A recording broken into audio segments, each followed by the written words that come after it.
Bismillahirrahmanirrahim. Assalamualaikum warahmatullahi wabarakatuh. Waalaikumsalam warahmatullahi wabarakatuh.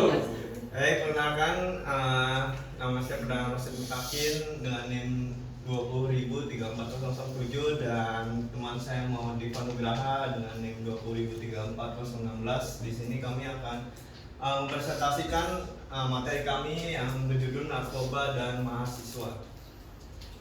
Next.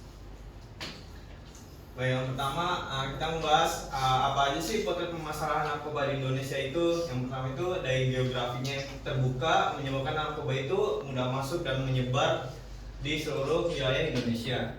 Lalu yang kedua itu demografis yang sangat besar, sebesar 250 juta jiwa menjadi pasar potensial peredaran gelap narkoba di Indonesia. Lalu peredaran gelap narkoba bukan hanya menyasar orang dewasa dan remaja, melainkan juga anak-anak, terutama pada remaja. Terus yang keempat itu minimnya fasilitas dan aksesibilitas layanan rehabilitasi pecandu narkoba. Jadi saking minimnya itu sehingga menjadi potensi besar narkoba itu gampang diedarin dan menyebar di seluruh Indonesia. Lalu adanya stigma terhadap penyalahguna narkoba sehingga takut melaporkan diri. Jadi orang-orang itu yang udah memakai narkoba itu atau narkotika itu yang sudah memakai itu kayak dijauhin gitu sama kelompok yang gunain narkotika sebagian besar. Lalu ada sistem penegakan hukum yang belum mampu memberikan efek jerah kepada penjahat narkoba. Jadi hukumnya itu masih minim sehingga itu orang yang dihukum atas kejahatan narkoba itu masih hukumannya kecil lah, sehingga nggak langsung kapok gitu, sehingga masih bisa dibayar. Terus modus operandi dan variasi jenis narkoba yang terus berkembang, 41 jenis baru. Lalu lapas yang bertransformasi menjadi pusat kendali peredaran gelap narkoba. Lalu kerugian akibat penyalahgunaan narkoba itu di Indonesia bisa sampai 63,1 triliun rupiah, yaitu biaya privat dan sosial. Lalu definisi apa sih penyalahgunaan zat itu? Jadi penyalahgunaan zat itu adalah setiap bahan kimia atau zat yang masuk ke dalam tubuh itu mempengaruhi susunan saraf pusat sehingga menyebabkan gangguan kesehatan fisik, psikis, dan fungsi sosial karena terjadinya kebiasaan, ketagihan atau adiksi yang biasanya dikenal di bahasa kesehatan ya. Lalu serta ketergantungan atau dependensi. Terus zat psikoaktif juga disebut juga sebagai nafza atau narkotika, psikotropika, dan zat adiktif lainnya, atau narkoba, narkotika, dan bahan obat berbahaya. Terus apa aja sih etiologi dan faktor resiko dari penyalahgunaan zat tadi? Yang pertama itu dari faktor ketersediaan.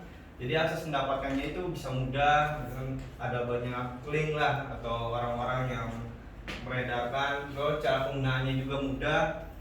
Lalu dari faktor individual itu ada perubahan biologis atau fisik, lalu perubahan psikologis dan perubahan sosial. Lalu di faktor lingkungan itu ada lingkungan keluarga, mungkin keluarganya itu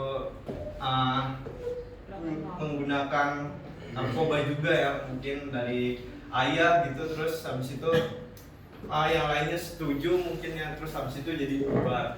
Terus dari lingkungan kampus juga kan, dari sosial, dari lingkungan masyarakat. Terus klasifikasi zat adiktif atau nafza. Dari narkotika, zat atau obat yang berasal dari tanaman yang dapat menyebabkan penurunan atau perubahan kesadaran, hilangnya rasa nyeri, dan dapat menimbulkan ketergantungan. Untuk psikotropika, zat atau obat baik alamiah maupun sintetis yang dapat menyebabkan perubahan pada aktivitas mental dan perilaku. Lalu ada zat adiktif, bahan atau zat psikoaktif selain narkotika dan psikotropika yang dapat juga mempengaruhi psikoaktif tubuh manusia dan dapat menyebabkan kecanduan. Yang pertama dari narkotika ada 3 golongan. Yang pertama golongan 1, biasanya itu hanya untuk pengembangan ilmu pengetahuan, jadi nggak dipakai atau dikonsumsi, tidak untuk terapi, dan ketergantungannya itu sekali dipakai itu bisa kuat. Contohnya apa aja sih golongan 1 ini? Yang pertama ada heroin, kokain, ganja, morfin, dan opium. Lalu di golongan 2 itu pilihan terakhir untuk terapi daya adiktifnya itu kuat, tetapi kuatnya itu nggak lebih kuat dari golongan pertama. Contohnya itu ada petidin, benzidin, dan betametadol. Yang terakhir ada golongan 3, biasanya itu digunakan untuk terapi daya adiktifnya itu lebih ringan, jadi nggak ketergantungan, dan contohnya itu kodein. Lalu ada psikotropika. Di sini ada 4 golongan. Yang pertama dari golongan pertama itu hanya untuk pengembangan ilmu pengetahuan dan tidak untuk terapi. Ketergantungannya itu bisa kuat. Contohnya itu ekstasi, MDMA, dan LSD. Lalu ada golongan 2, bisa digunakan untuk terapi, tetapi itu menjadi pilihan terakhir. Ketergantungannya tinggi, tetapi lebih kurang dari golongan pertama. Contohnya itu ada amfetamin, metilfenidat, lalu metakualon. Lalu ada golongan ketiga. Ini golongan ketiga itu sering digunakan untuk terapi. Lalu ketergantungannya itu sedang. Contohnya itu ada fenobarbital dan flunitrazepam. Yang terakhir ada golongan 4. Biasanya itu digunakan untuk terapi. Ketergantungannya itu ringan. Contohnya itu diazepam, clobazam, dan bromazepam.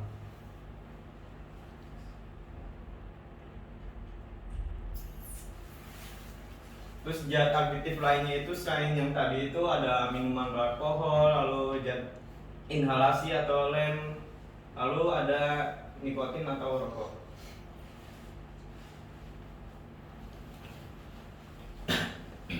Penggunaan zat aktif itu yang pertama itu bisa dengan minum, mengunyah, dan dimakan. Jenisnya apa aja? Ada pil, ganja, dan obat tradisional. Lalu ada merokok, seperti dihisap ya. Contohnya itu ganja, jenisnya, terus opium, kokain, dan obat-obatan tradisional. Lalu ada juga disuntik gitu ke tangan. Contohnya itu heroin, kokain, dan yang berbahaya itu, resiko yang paling tinggi berbahaya itu karena biasanya itu suntiknya itu bekas dari HIV atau AIDS. Terus habis itu mendus atau menghirup obat melalui hidung, contohnya itu kokain dan lem.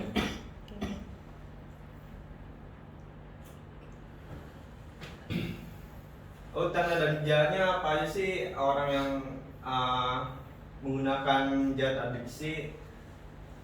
Contohnya itu saat menggunakan nafza itu jalannya itu sempoyongan, bicaranya itu pelo, terus aptitis, mengantuk, agresif, dan orang itu gampang curiga.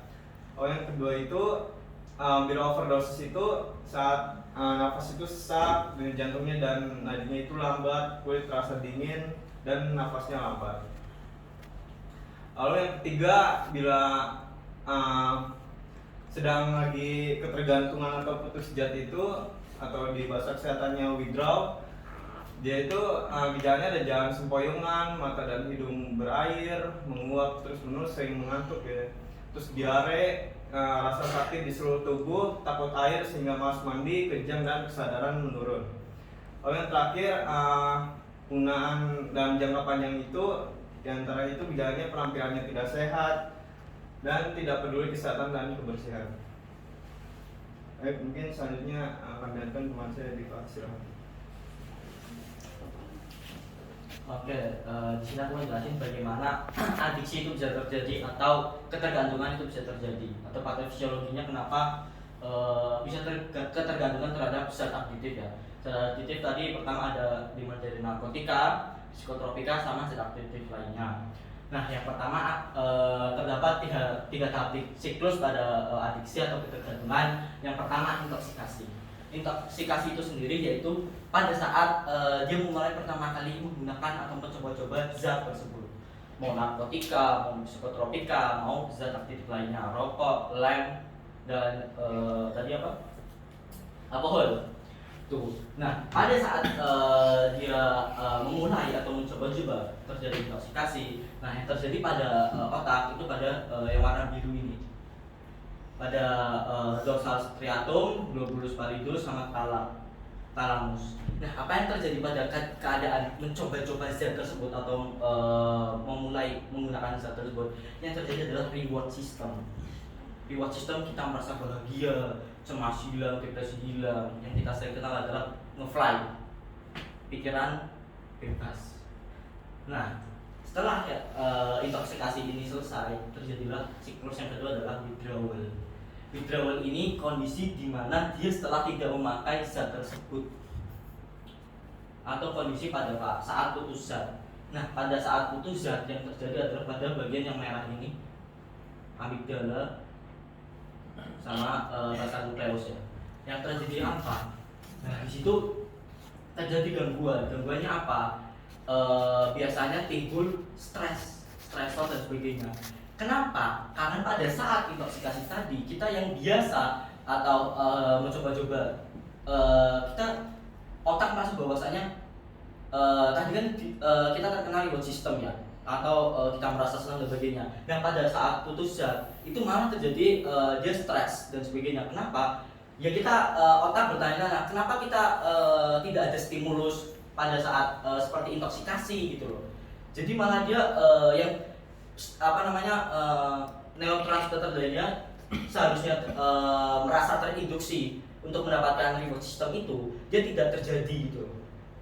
Gagal mendapatkan kesenangan yang terjadi pada intoksikasi ini, gagal terjadi reward system ini. Yang terjadi adalah tadi stres dan sebagainya. Nah, lanjutnya yang terjadi adalah preokupasi. Preokupasi pada terjadi yang hijau ini. Yang terjadi adalah pada bagian prefrontal cortex.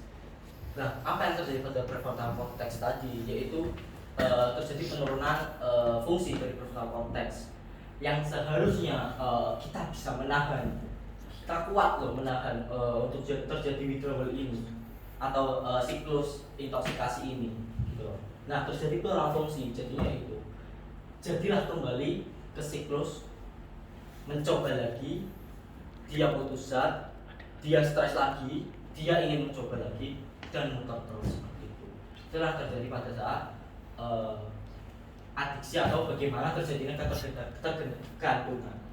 Jadi bahwasanya contohnya misalnya kita menggunakan zat-zat narkotika, kita pada harus menggunakan enak gitu. Nah, pada saat putus atau kita lagi tidak menggunakan, kita malah gedung gelisah. Kita ya tadi malah stres, gedung gelisah. Karena apa? Yang seharusnya kita mendapatkan stimulus reward system, kita tidak mendapatkannya gitu. Jadi malah stres. Nah, pada saat siklus preoperasi fungsinya udah turun, yang seharusnya kita kuat menahan untuk terjadinya ini, siklus ini itu gagal, ya udah muter lagi siklus ini terus-terusan seperti itu. Oke, next. Nah, untuk menegakkan diagnosisnya yaitu dari DSM-5 ya. Kriteria diagnosisnya itu gangguan penggunaan zat berdasarkan DSM-5. Jadi diagnosisnya nanti adalah gangguan penggunaan zat. Nah, untuk menentukannya itu terdapat 4 ini: impairment control, social impairment, ratio, sama pathological criteria. Nah, sebenarnya dari 4 ini itu dari 4 subbab ini sebenarnya setiap impairment control itu ada pertanyaannya. Jadi sebenarnya ada 11 pertanyaan. Jadi 4 ini sebenarnya ada 11 pertanyaan. Kalau nggak salah ini ada 5 pertanyaan, ini 4, ini 3, ini 2, ini 1. Jadi nanti dari setiap pertanyaan itu sebuah checklist ya. Nanti misalkan impairment control pertanyaan apa, nanti kita tanyakan kepada pengguna. Nanti kalau dia kita centang, kalau tidak kita tidak mencentang.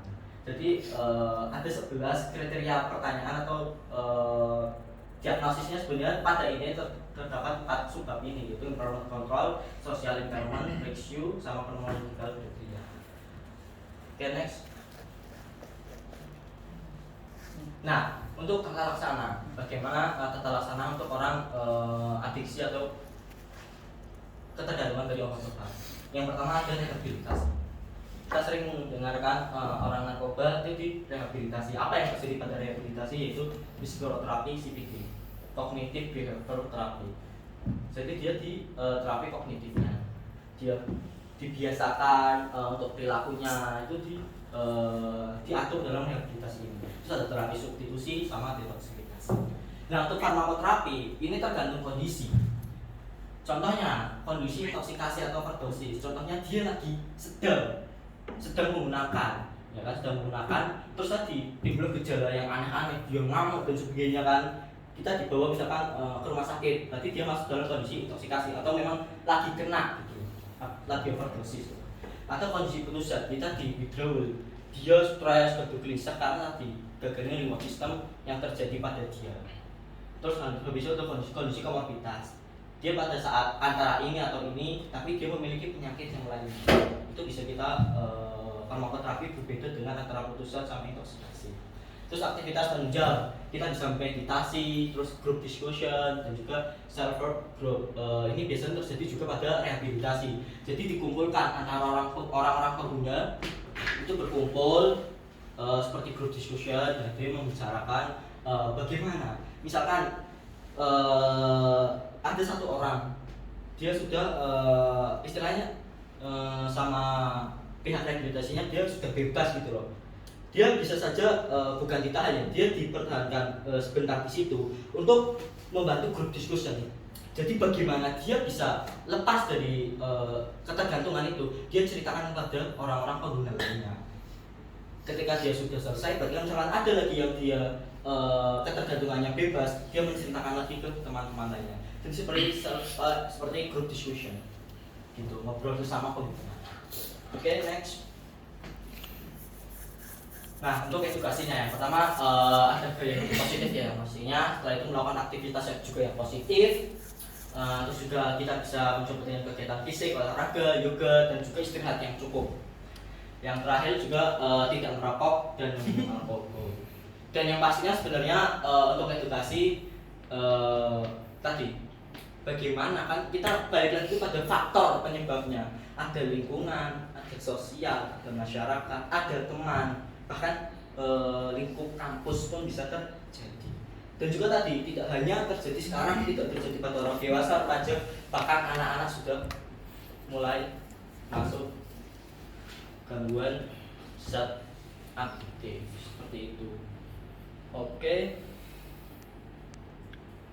ini untuk daftar rusakannya ada dari American Psychiatric Association, terus the Diagnosis and Statistics Manual of Mental Disorder, terus juga pedoman gangguan jiwa ya. Setelah itu ada undang-undang terkait narkotika dan juga psikotropika.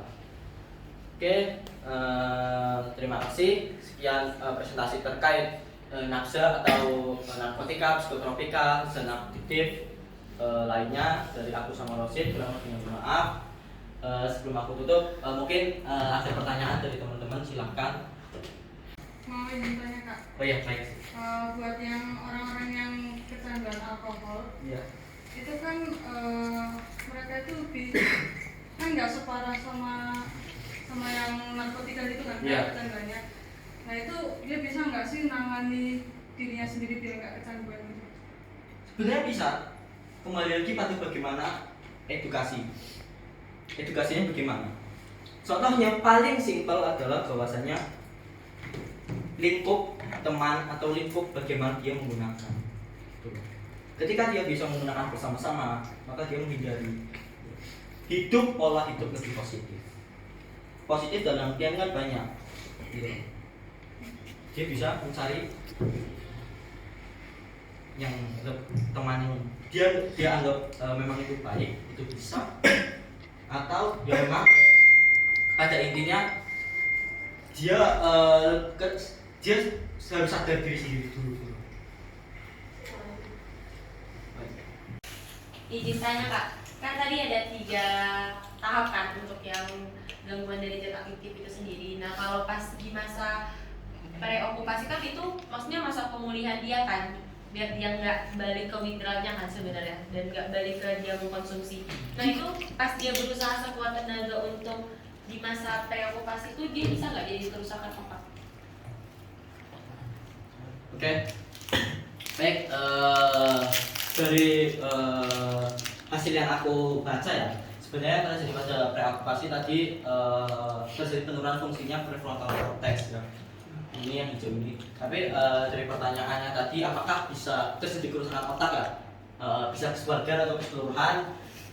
Itu nanti aku coba cari dulu terkait itu. Tapi yang pasti adalah yang aku hasil bacanya ya tadi terjadi penurunan fungsi prefrontal cortex, di mana dia itu antara bertahan untuk kuat, tidak ingin menggunakan lagi, atau tadi dia kalah dan kembali lagi ke siklus intoksikasi. Tapi apakah dia sebenarnya apakah mampu atau tidak, itu kembali lagi tadi karena apa?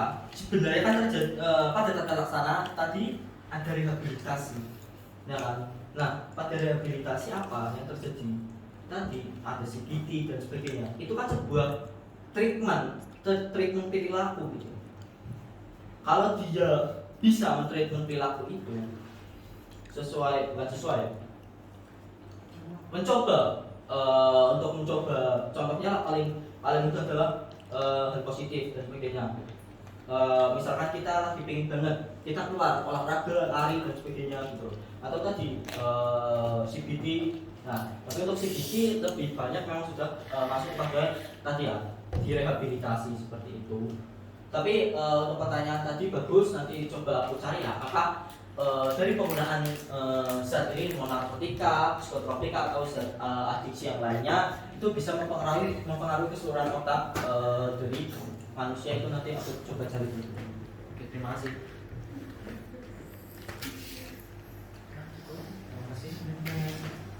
Ditutup deh. Udah. Wassalamualaikum bro. Wes. Oke, baik. Mungkin terima kasih dari aku sama Rosyid. Sebelumnya terima kasih pada teman-teman yang udah mau jadi audiensi untuk penugasan blok 3.5 ini.